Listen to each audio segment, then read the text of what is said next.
This tropical African country is set at the equator, but has snow on top of its highest mountain, the Rwenzori. Uganda boasts of temperate climate and picturesque highlands. It also harbors the world's second largest freshwater lake, the Victoria, which is also the source of the world's second longest river, the Nile. These attractions, as well as its ancient famous interlacustrine kingdoms, have been an exploration destination since legends like Ibn Battuta, John Huntington Speke, and Henry Morton Stanley started the flood. Britain's famous wartime Prime Minister, Sir Winston Churchill, once proclaimed it as the Pearl of Africa in his book, My African Journey. The gateway into the country is Entebbe town. When one is coming in from the skies to land at Entebbe Airport, one is given a teaser of what to expect of this beautiful country.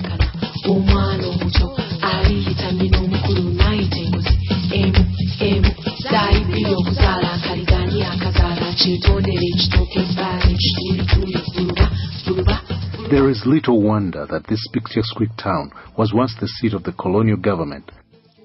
From the capital, the country is split into 5 major destinations: the east, the north, the west, the central, and the islands. Each one a unique experience in itself. Traveling eastwards, one comes across the source of the River Nile at a place called Jinja. This is where Africa's longest river begins its journey to the Mediterranean Sea in Egypt.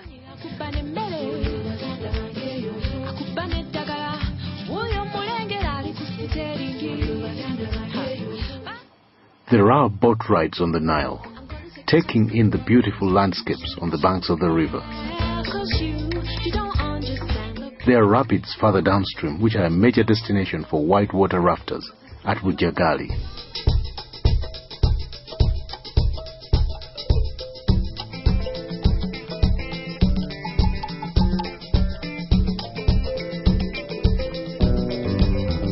At the municipal town of Tororo, one sees the Tororo Rock, an irregular outgrowth from the earth, which is a symbol of Uganda's strange relief features on the eastern axis.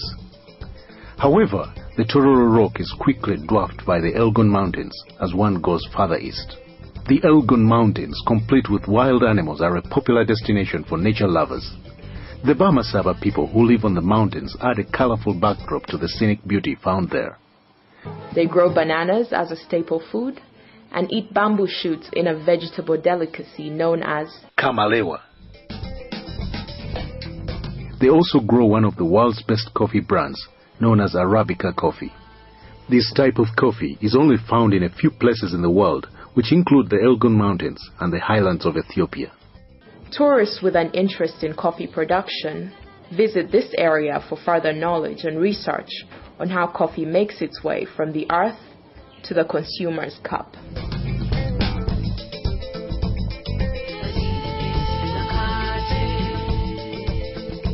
Further on along this eastern circuit, you will encounter evidence of the early history of mankind on the Nyero Rock in Kumi.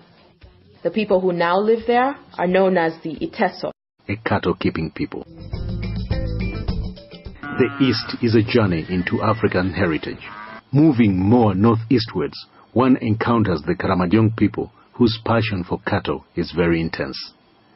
They live in manyatas, a collection of huts in an enclosure. In this region, recent paleontological excavations have revealed very early evidence of mankind. The visitor will also come across the Chidepo Valley National Park, a semi-desert savanna with a wide range of rare animal species. It is one of the many national parks in the country. Another high-altitude mountain, the Moroto, is found here. It is a favorite destination for mountain climbers. The Karamojong excursion is a rare tourist journey where one is often alone to ponder and wonder at Mother Nature in her most native form.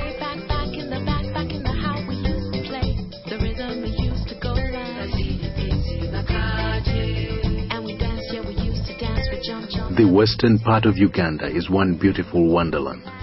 There are golden grasslands. They are grazed by the graceful Ankole cattle. Green tea estates in temperate climates.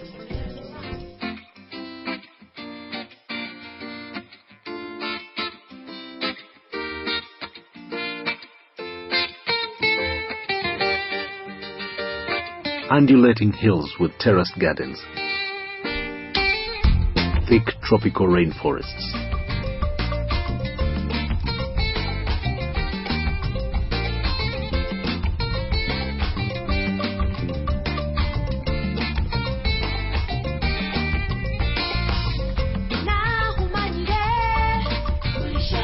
And a snow-peaked mountain, the Rwenzori's.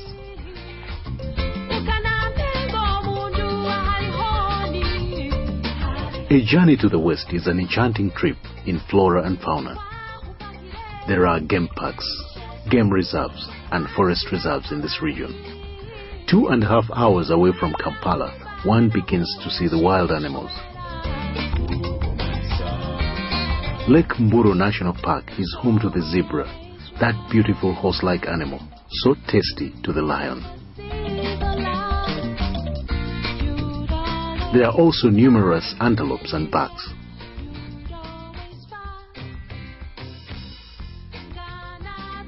Going more southwestwards, one will end up in the Mgahinga Mountain Gorilla National Park.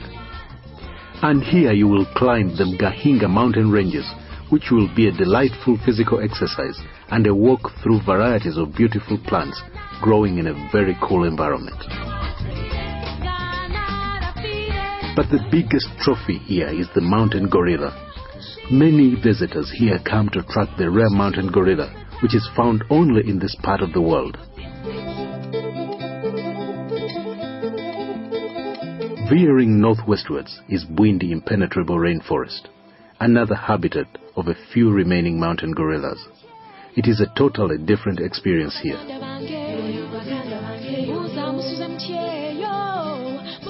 President of Uganda, Yoweri Museveni, led a visual expedition of the CNN into this area to showcase the world's few remaining mountain gorillas, among other things. This placed the world's attention on the Bwindi Impenetrable Rainforest and exposed another side of Uganda to the rest of the world. Gorilla trackers have called this a very unforgettable experience.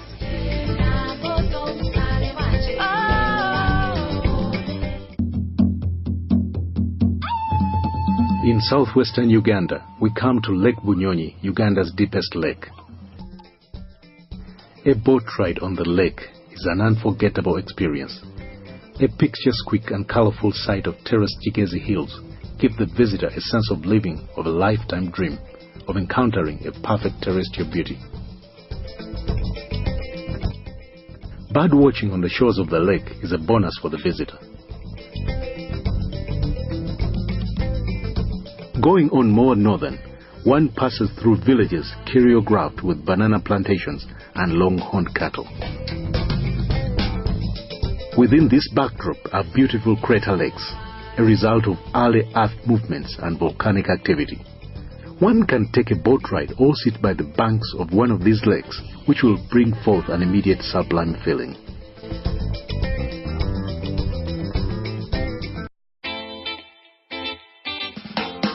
One other water mass here is the Lake Katwe, a salt excavation site that dates back thousands of years.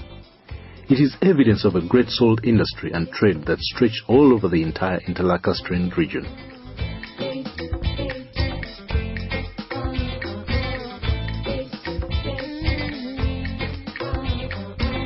Further downfield, one comes across Lake George and Lake Edward, two azure large peaceful waters separated by the Kazinga Channel.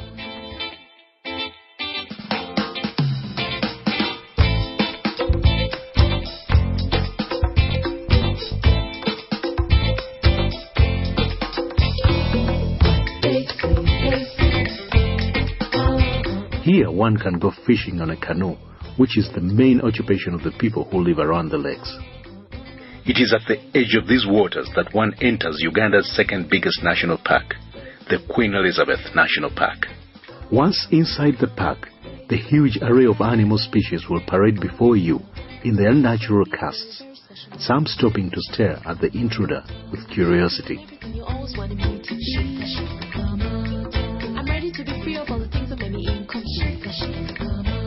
The Queen Elizabeth is a majestic expression of the meaning of the word safari, that Swahili word now adapted by the English language to mean travel. At Mwea Safari Lodge, you will rest and eat like a royal as the beauty of Africa unfolds in front of you.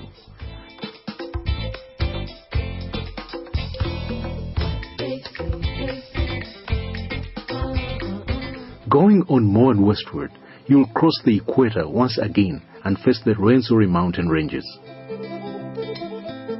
When the early explorers were told of a mountain with snow at the top, they put it down to native nonsense, but history has absorbed them.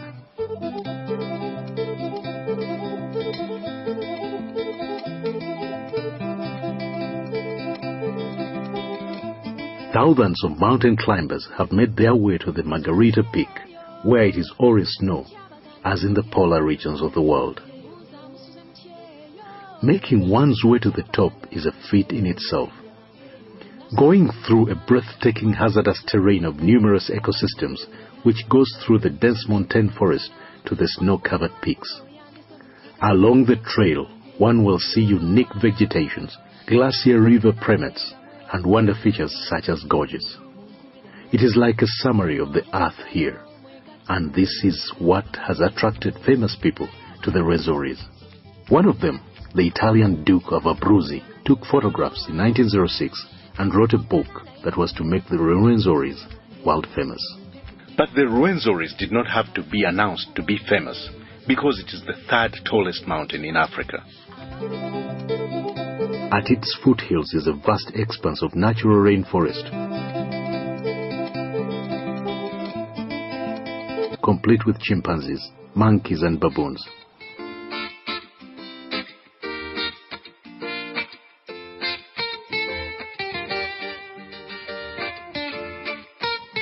There are also many varieties of birds. It is a good destination for bird watching, chimpanzee tracking and community walks.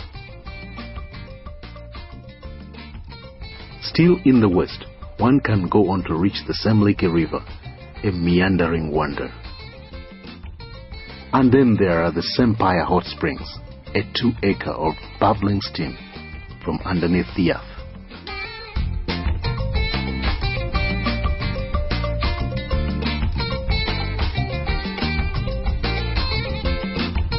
People come here from near and far to bathe in the healing steam of the hot springs.